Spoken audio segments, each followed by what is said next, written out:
And I have to ask you, how are you? How are you feeling? Okay, a bit nervous. A bit nervous, but generally, how are you feeling about the pregnancy?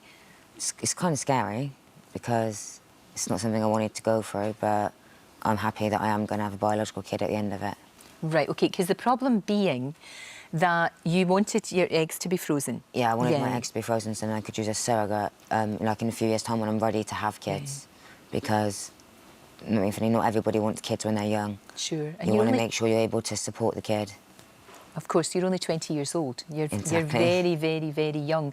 The whole process, how did you find someone to help you? How did you find a sperm donor? Basically, I found a sperm donor on Facebook. There's Facebook sites. Right. There's quite a few different ones. I just found someone on there, started speaking to him, spoke to him for a few days, and then just went from there. Right, OK.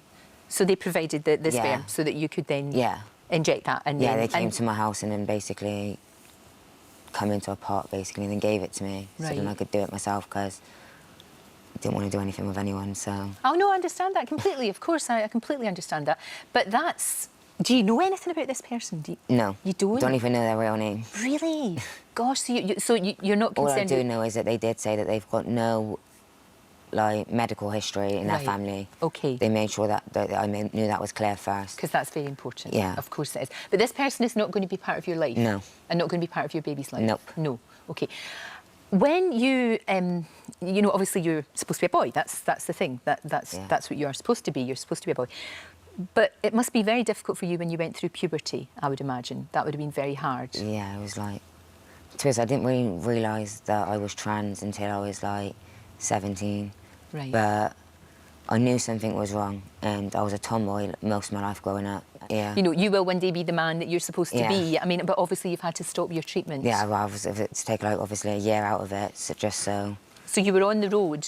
Yeah, I started... You were on that journey? Yeah, I started my testosterone, which is basically male hormones, helps you grow like a beard and deepens your voice and stuff. So you've had counselling, and all of that, but you've had to stop that. And you will, as a man, the man that you feel you are actually going to have to carry a baby and give birth. Why is it so important to you to have a baby of your own? I've always wanted my own family because I don't really get on with my family too much, so I've always wanted to be able to have my own family. Somebody you can love unconditionally? Basically, yeah. And have your family been supportive at all? Yeah, my mum's been really supportive. Good. That's good, because you need that. That's the thing. I know you've got a fantastic group of friends round about you who've given you an awful lot of support. They're not there for everything. And to make sure that you're OK. So you do have that? Yeah. You do have that support? Yeah, I've got that support with my friends and then my mum and my mate's mum as well. That's really good. I'm glad, because that was a problem, and for me, I was worried about you. What sort of reaction has there been since the story broke? I've had some good reactions, but I've had some really bad ones. Like, I've had death threats, I've had people threatening to beat me up.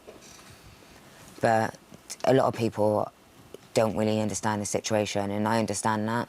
But I just want people to be more aware that there is people out there that do need help and that ain't like me and haven't got anybody else to support them and need the support. Yeah, because they do. It's a really tough time for you. When you have the baby, are you then going to... Because your hormones will be all over the place, won't they? Of course they will. Once I've had the baby, I'm going to wait. You're going to wait for a little while? Yeah, I'm going to wait for a little while until, basically, I'm back settled again. Right. I'm back comfortable, and then I'm going to go straight back onto my transition again, hopefully get back onto my hormones and have my surgery. Right, and that's what you... Ultimately, that's what I want, that's the aim. So when the baby is getting old enough to know...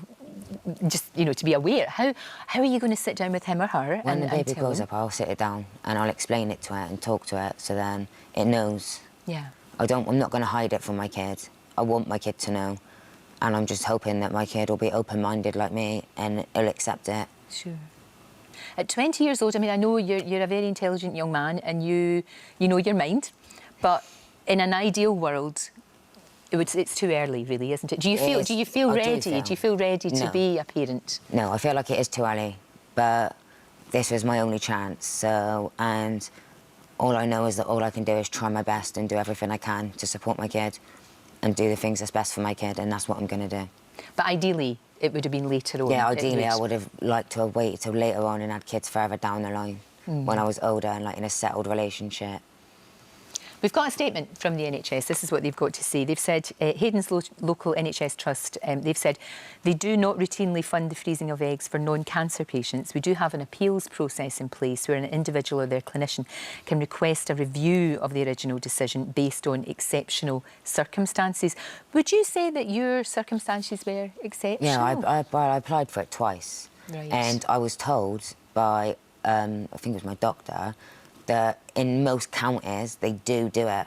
It's only certain postcodes they don't do it. It's this postcode lottery thing again, so it just depends where you live. Basically. Right. And I don't reckon that's fair. They shouldn't do it on where you live. So that means if I would have moved to another country, I would have got it done. Yeah. It shouldn't be like that. Or another part of the UK, yeah. you could have had it done. How are you feeling about the whole process of giving birth? I mean, really scared about giving birth. Are you worried? Are you worried about it? Yeah, I am worried about it, and to be honest, I don't really feel like that's something I should be going through. I don't really want to give birth, but if at the end of it I'm going to have a biological child, then I guess it's all worth taking the time out and then get straight back to my transition after. It seems to me that you basically have got an awful lot of love to give, and you just want to give this child maybe the love that perhaps you didn't get, maybe? I just want to love my child, and I want it to know that it's loved, and I want my child to grow up happy and healthy, and I just do everything I can to support my kids. If you'd like to see even more great guests, then click here. There are plenty more fantastic interviews to come, so make sure that you subscribe.